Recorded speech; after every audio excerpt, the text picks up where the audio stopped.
this wasn't a typical decade, or it wasn't a typical year. So the apportionment count divides the 435 seats in Congress among the 50 states. It's different than the resident population count because Washington, D.C. is not included, but overseas federal personnel are. Because the number of seats in Congress hasn't changed since 1920, but the population has grown, each seat now represents an average of 761,169 people. Next slide. So what are the results? For apportionment, the total population of the entire country is 331,108,434. But ultimately, the number that demographers are interested in is the resident population, which was a bit higher at 331,449,281. Again, that difference is that the resident population includes Washington, D.C., but excludes the overseas population. The change in the US resident population was 22.7 million people, which was a 7.4% increase over the decade. Colorado's growth rate was higher at 14.8%, ranking it 6th for growth rate among all the states. The gain of over 744,000 people brings Colorado's resident population to 5,773,714. Now this growth, as it compares to the other states in the Union, was enough to earn Colorado another seat in Congress. Next slide. Colorado wasn't the only state to gain a seat. This map shows the changes among all the states. 6 states gained seats and 7 lost seats, which was the smallest exchange of seats in the last century. Texas gained 2, and Oregon, Montana, North Carolina, and Florida each gained 1, along with Colorado. The states losing seats were California, Illinois, Michigan, Ohio, West Virginia, Pennsylvania, and New York. Next slide. Now the last slide showed the seat changes based on apportionment. This map shows the percentage change in the resident population, that subtle distinction. Now the country as a whole grew 7.4%, but actually 3 states lost population over the decade. West Virginia lost 3.2%, also Illinois and Mississippi. Now these darker shades of green on this map show the states that grew faster than the country as a whole. And note their locations, the West and the Southeast. Next slide. This chart shows both the absolute population gain each decade, but also that percent change. The 7.4% growth rate was the lowest since the 1930s. And we mostly all remember what happened in the 1930s. That was the Great Depression. In terms of the absolute numbers, the country gained 22.7 million, but that was the second lowest amount since the 1940s. So the country is growing. We gained 22 million people, but just at a much slower rate than it has in the past several decades. Next slide. So this is the same data, but for Colorado. In this decade, Colorado gained a bit more people than last decade, but the growth rate decreased. Only in the 1980s did we see a slower growth rate. So growth in Colorado is slowing too, although it is growing faster than the country as a whole. Next slide. So looking at Colorado's total resident population for each decennial year since 1900, we see that Colorado has grown a lot. It's increased 10 times since 1900. Now, by comparison, the country as a whole increased about 4 times during that 120-year period. This also shows when Colorado gained more seats in Congress. So we gained a seat in 1910, but actually that was likely due to the increase in the number of seats from 386 to 433. But jump ahead to 1970, we gained another seat, 1980, another, then again in 2000, and now in 2020. And when that happens, we definitely, well, regardless of whether you gain a seat or not, you need to redistrict, which we will talk about soon.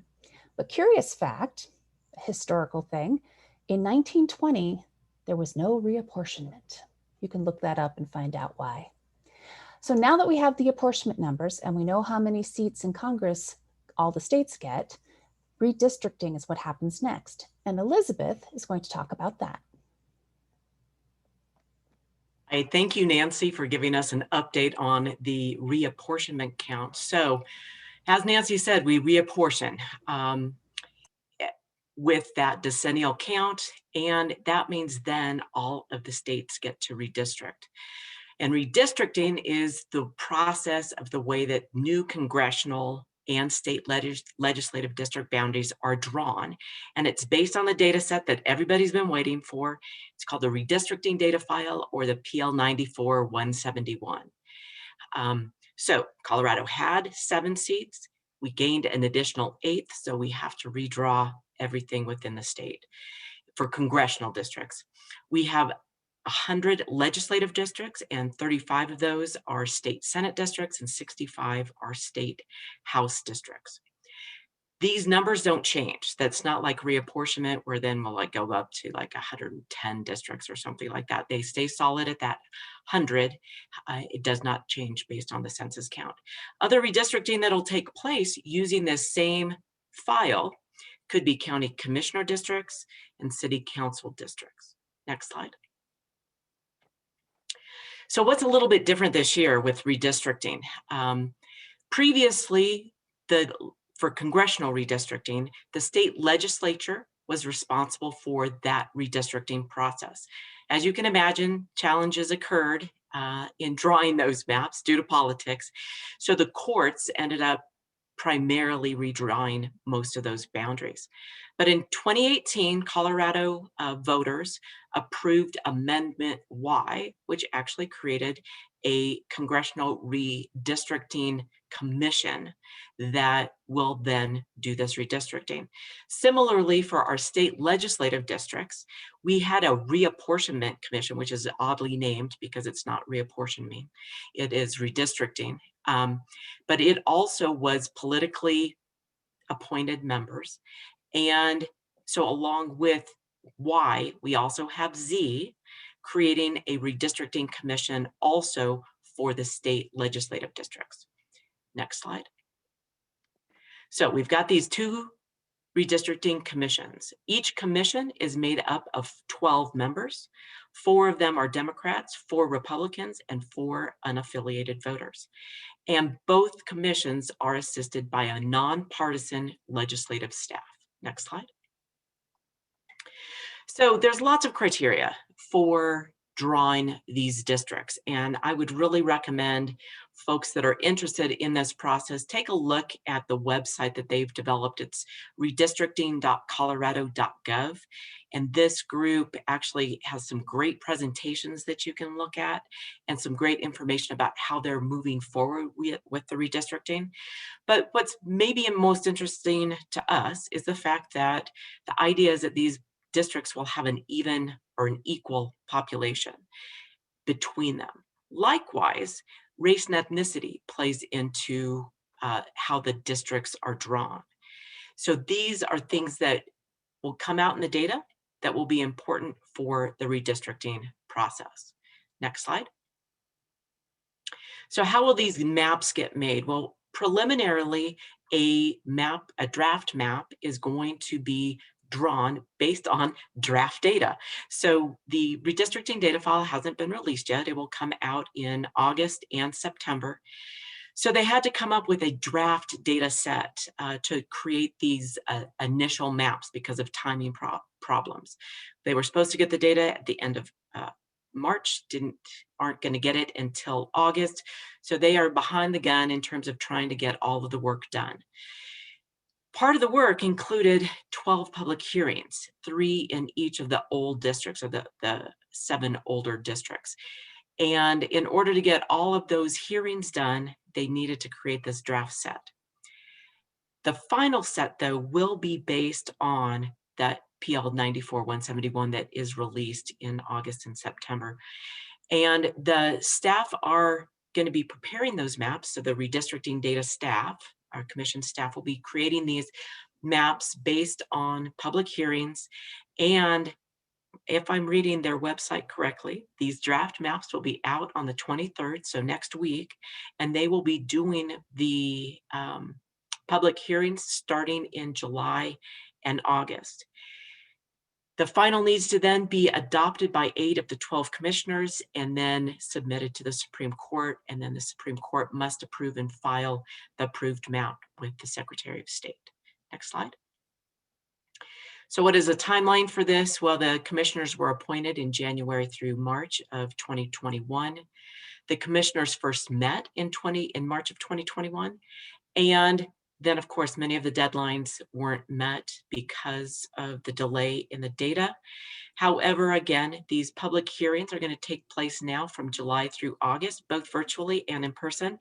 And I guess one of the things I would recommend is please attend and take advantage of this. One of the reasons why this whole Y and Z were created was for public input and a public process. And again, you'll be able to do these both virtually and in person.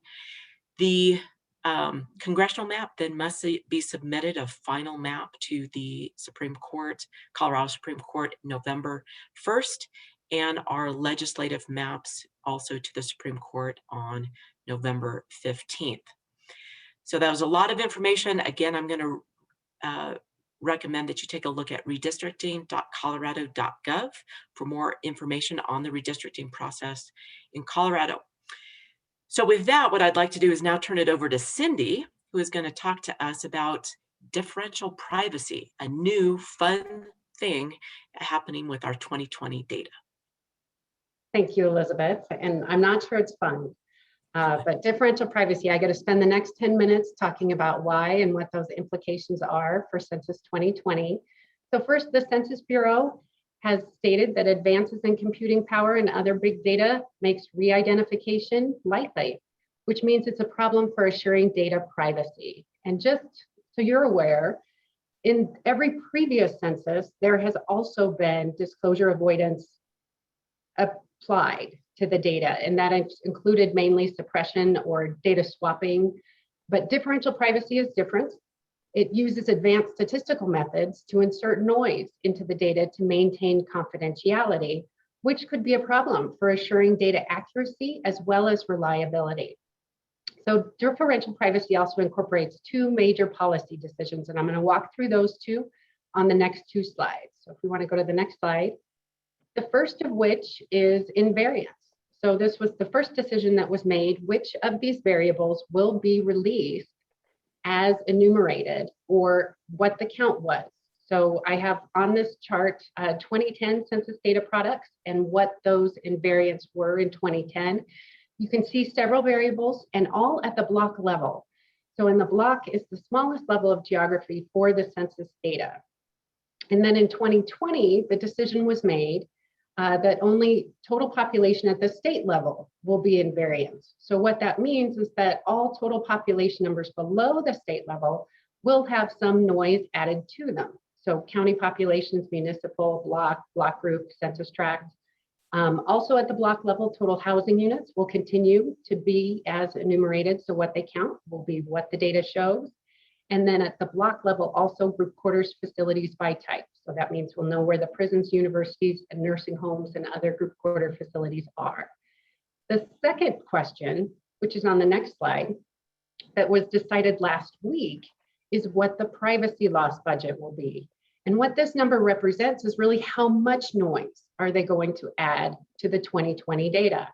If we think about it and we have a privacy loss budget of 0, that would be perfect privacy, which would result in useless data. There'd be so much noise, we wouldn't be able to distinguish anything. Then if you increase that privacy budget, as we increase it towards, say, infinity, we end up with perfect accuracy. So then we know what our neighbor's census form was filled out. So somewhere in between is where the right answer is. And the Census Bureau over the last year and a half have been adjusting this number, adjusting the way the algorithms work, adjusting the way the algorithms get applied to different levels of geography. And they have successively released what they call demonstration data, or public PPMF files, so privacy protected microdata files. And we've had the opportunity to take those files and compare what was released in 2010, so the data from SF1, versus what if we applied this version of differential privacy on the 2010 data, then what does it look like? And that's been the major tool we've used, as well as many other state agencies, universities, and other census stakeholders to provide feedback to the Census Bureau with regard to differential privacy. They released their most recent PPMF file in April, and those adjustments resulted in higher accuracy at the place level. So cities and towns saw more accurate total population numbers. However, we also saw less accuracy at the block group level. And where the block group and blocks can be important for school, water, fire, park and rec districts, transportation planning, and other areas where they build their geography from those small levels of geographic areas, the blocks or block groups. So we did submit that feedback back to the Census Bureau, as well as many other agencies, again, submitted additional feedback. And just last week, we learned that the Census Bureau has set the privacy loss budget at 19.61, which is higher than what we saw in the April data, and much higher than, if those of you who may have been following this or using some of the earlier data, it was set at 4.5. So we are still concerned about the results of differential privacy and its fitness for use, and in part because we won't be able to see a test file, another PPMF file, using this higher privacy loss budget until after the redistricting data is already released. So they're expecting that in September. So next slide. So some of the findings that we had in April. We did have some impossible and improbable outcomes. We had improbable results in 15% of all blocks in Colorado with at least one housing unit in it.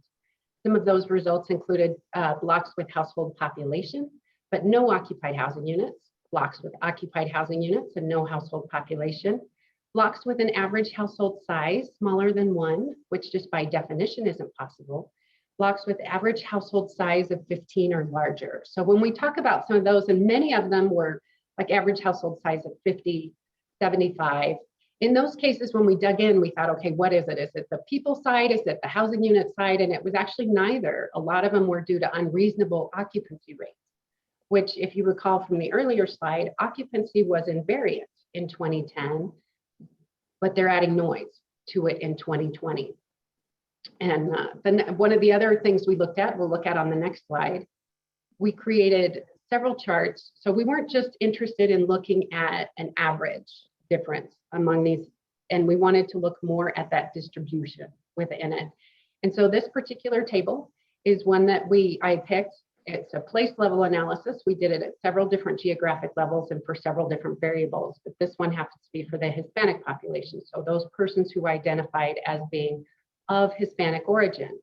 And there are 460 places in Colorado, and those places include cities, towns that are incorporated, as well as census designated places, places like Highlands Ranch and Evergreen, and also really small places. And so what we did was we organized the data, we sorted it by size. So those with the smallest number of persons identifying as of Hispanic origin, up to those who had the highest number of persons identifying as of Hispanic origin. And then we separated them into deciles.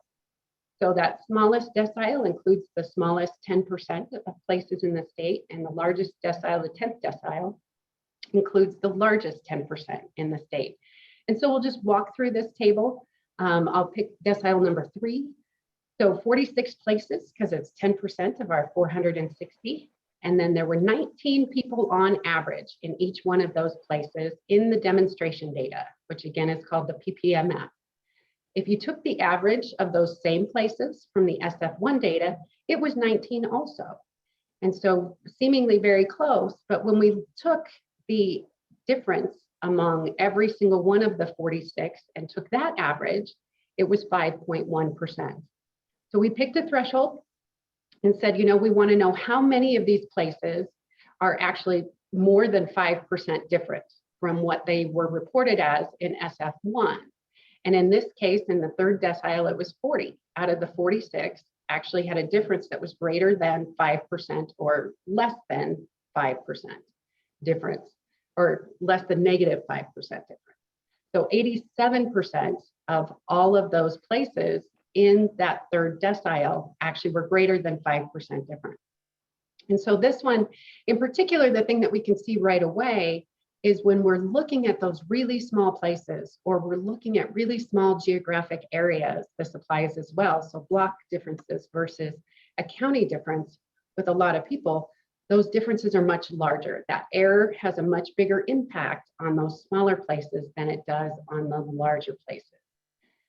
And so I know that was a lot of information. And on the next slide, I just wanted to include some resources. So this deck is already available on our website if you want to download it, or just put in these titles and you should be able to get to the pages. But the ones I included are the Census Bureau has a 2020 Disclosure Avoidance Systems update page, and this is where that next PPMF file is going to be announced if you want to take a look at it when it's released.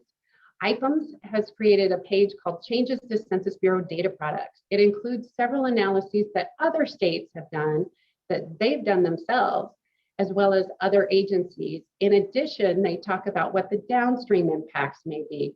So what might those impacts be to the American Community Survey, which is also going to be subject to differential privacy. The plan at this point is for that to happen not prior to 2025. NCSL has a great page that might be of specific interest to folks who are interested in redistricting.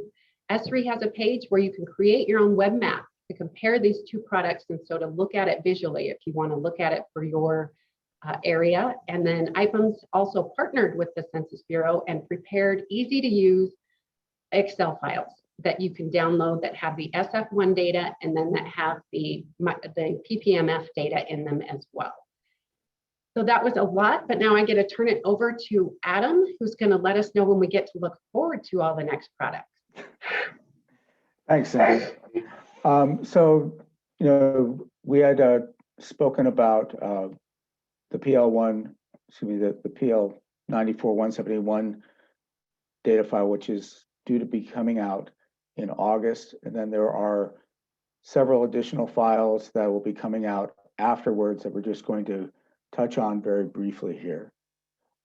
First of all, the PL 94-171 data is focused on the total population and the voting age population. This will be released on August 16th. And as soon as possible, we are going to be posting this data up on our website. A second version in the user-friendly format will be released on September 30th, and that will be supported directly by the Census Bureau. So you'll be able to get a hold of that data via data.census.gov and some of the other applications that they have.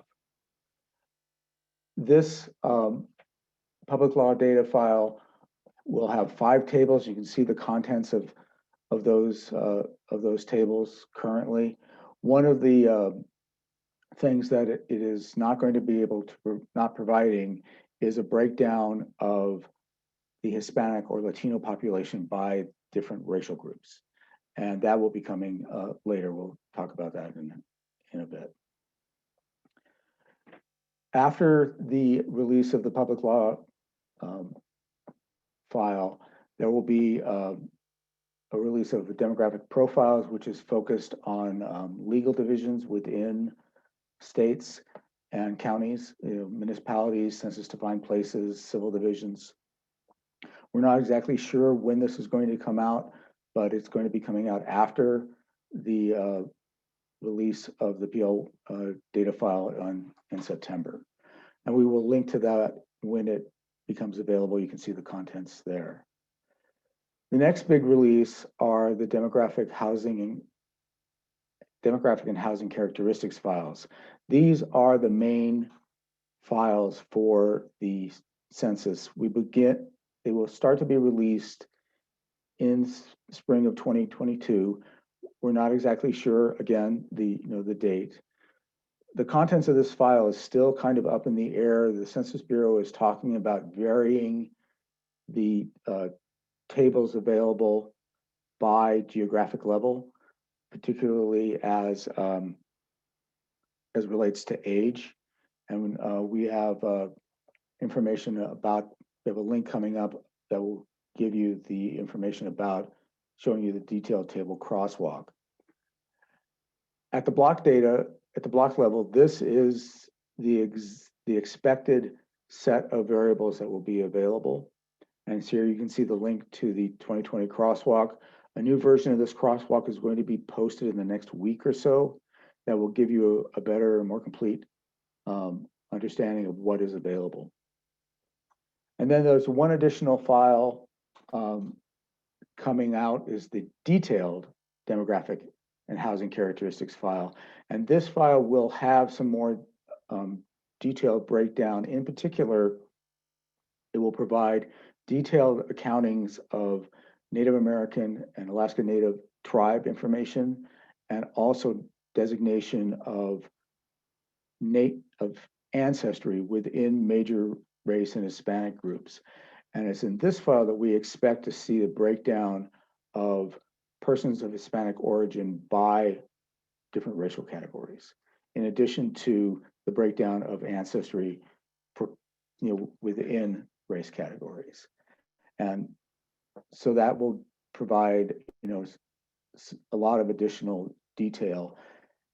And again, we expect that this is going to be released after the main DAC file. So probably this time next year, maybe, if not later. But we're going to keep up to date about these releases. And then after all of the releases of the demographic and housing characteristics files, there will be 3 other major products: the public use microsample data, the PUMS data, a summary of new congressional districts, and then some special tabulations. Again, we're going to keep up to date and keep informing people when this information becomes available, and we will be linking to these data files on our website. One question that comes up, given the census decisions about differential privacy, is whether or not different files will be consistent with each other. It's our understanding, and the Census Bureau's plan is to keep these data consistent. But this is an open question about whether or not the counts that you see from the PL 94 data will match the counts that are in the DHC data. And that's one area that we're going to keep an eye out for, and we'll be providing updates when that information becomes available. So we're planning on disseminating everything on our website. You can see some of the examples that we're working with for static Excel files and static maps. You can see our data collections for 2010. After that, we will start working on more interactive tools and just try to make sure that we can get the most value out of this data as possible. All of our updates will be communicated via our monthly newsletter. So if you haven't subscribed to that yet, you can subscribe to it on our homepage. If you have subscribed to it, you might want to make sure that you take a look at it just so you're up to speed. So I'm going to pass this back to Elizabeth, who will talk about some of the internal data products that we're going to be producing and talk about count review. Elizabeth? Perfect. Thanks, Adam, for kind of setting up what we're going to be seeing in terms of data products coming out. So some of you may be wondering, all right, so how does this delay in the data release then impact the State Demography Office data release of certain products? So the first one that we would typically be releasing right now would be the July population estimates by county and municipality, and they will be released publicly by the end of August, and these will be based on the census count as long as it's released. Somebody asked me, they're like, are you sure it's really going to come out in August? And I'm like, oh my gosh, I hope so. I think so. I plan on it. But as long as it comes out, we will have our city and county estimates released for July. So we moved the April to July, available by the end of August. Now, a lot of municipalities and counties are waiting for this data because they start doing program planning ahead of time. And typically our process is that we release our draft estimates out for what we call challenge. There will not be an official challenge this year, since again, it's going to be based on the 2020 data itself. So we'll release that. However, there is a thing that I'll go into in a minute called count question resolution, where we can review the counts by jurisdiction. Likewise, we will create an intercensal estimate that will come out also hopefully by the end of August. Now, the reason why this is important is to look at a time trend. We know that there's going to be a difference between 2019 and 2020 because we changed between 2019 and 2020, but we also know that there's going to be a change that's going to be thrown in there just due to the fact that the 2020 census count is different than what we had forecast or different than our estimate. So this is a process of smoothing that data over the last decade so that you can actually do annual comparisons. So we're definitely going to highly recommend and definitely put the information out there that you will make these new comparisons to this new 2019, for example, that we create rather than our old 2019. We will also then be updating everything else, all of our forecasts, all of our households, everything when the 2020 data comes out, and we should have most of that out by the end of October, but certainly by totals and by race by the end of October with our regular release schedule. Next slide. So what happens if you don't think that the data is right? Obviously, that's going to be one of our big things that we start doing as soon as the data comes out and we have access to it. There is this process called count question resolution, and it is a place where the Census Bureau will accept requests for review of that housing data and allow for changes based on boundaries and living quarter counts. They will not, so CQR, so count question resolution changes will not impact at all reapportionment counts. It will not take and collect new data during that time. And it will not address issues related to what Cindy was talking about in terms of differential privacy. Next slide. So here are 3 examples of the things that will be looked at. And again, we'll be taking a close look when we start looking at the boundaries and where things are. In the top left corner, you'll see a pair of pictures. They show an example where the dots in the circle on the far left side were included within the white boundary, but really should have been outside of the boundary. And so this is called a, they were a bit misallocated. It's a geocoding correction. So these housing units should have been outside of the boundary rather than in the boundary. That's one of the examples that they will look at. The other one is just if there's missing housing units. So that's what the top right pair of pictures look at. You can see the first circle is missing some housing units. The second one shows them there. So it will take a look at any missing unit as of that time of April 2020. Then the last one that they will take into account will be if the boundary is incorrect. And that's the bottom pair of pictures where the boundary was just in the wrong location. So again, a comment from a jurisdiction saying, hey, I just don't think the number's right, won't go far enough. We will need, and the Census Bureau will need, a lot of information to help justify that, either that housing units were misallocated, housing units were missing, or the boundary was in the wrong location. Again, we will be working with local jurisdictions to help this process along when we get timing for it. So the next slide will give us a little bit more information about the process. The data will be released. We will be evaluating it. If we suspect an error, we'll submit a CQR case. The Census Bureau will review that and identify if it's in scope. They will research the issue. They'll identify if there was an error or not. If there was an error, they will actually retabulate the count for that geography. If there are no errors, if they don't identify an error, then that case will be closed. And all of the cases findings will be posted on the 2020 CQR website. Next slide. And the timing for that, the federal notice will be released this fall explaining the program. The program will start in January of 2022. It will end in June of 2023. And the final results will be provided by September of 2023. And our state demography office will post all of the information relative to this program at that point.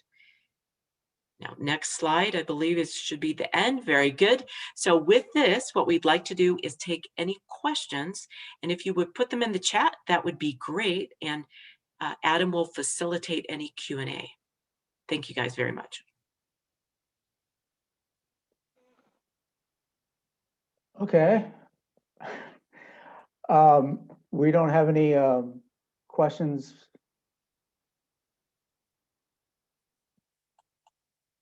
posted here. So if you do have a question, please enter it into the chat and we can try to get things answered. We are, in the meantime, we're still planning our third quarterly webinar. Okay, so the question is, it sounded like the ACS will not be impacted by the noise for the next few years. Is that right? My understanding is that is correct, that they are in the planning process right now about how to adjust the ACS to account for differential privacy. And there are no plans to impact the ACS prior to 2025. So in general, that is correct. That specifically, it won't be affected until 2025, and they haven't come up with a process at all yet of what that's going to look like. However, knowing that the base 2020 count will impact the ACS, then indirectly, we would say that yes, still differential privacy will affect the ACS, and especially when we start looking at lower levels of geography, we'll say track or block group. Okay. We have another question. In what time frame do you expect cities to need to be prepared for the reapportionment of wards? So that's a good question. Every local government is different, which is great. So you would need to be looking at specifically for municipalities, what is in their legislation in terms of showing when they need to have their redistricting done by. If you were following the state legislature this year, there was a piece that I think entered in regarding county commissioner redistricting that was created, like the initial due date was the end of this year, I think November, and they are giving them, I believe, an additional year. So they don't have to have redistricting done until the fall of 22, I believe. I have an additional question about the ACS. Is the ACS likely to use the same privacy budget, or do the margins of error obscure more? If I could answer that one for you. So with the American Community Survey, they aren't certain yet.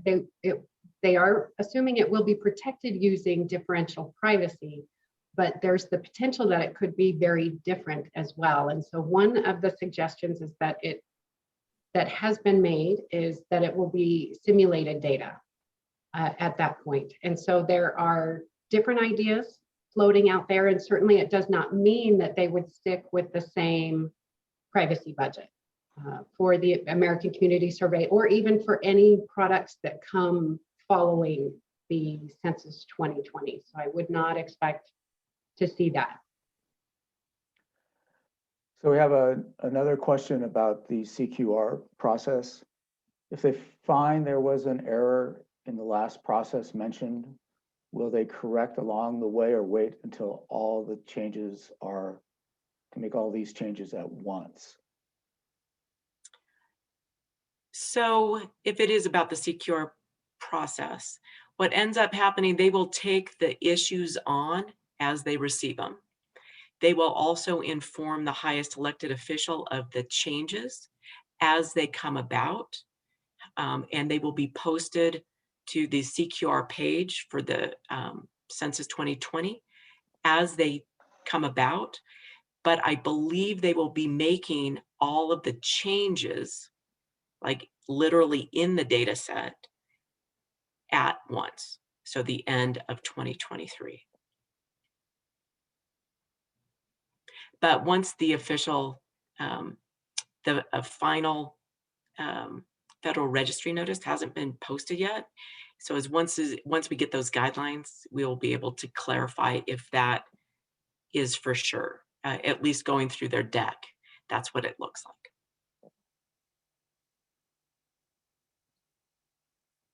Okay, so that's all the questions that we have in the chat.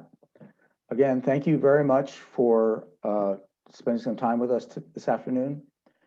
As always, please contact us if you have any questions, if we can help you out with your data needs.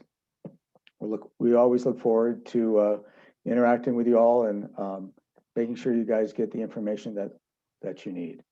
So again, we're going to shut down now, and thanks so much. Bye.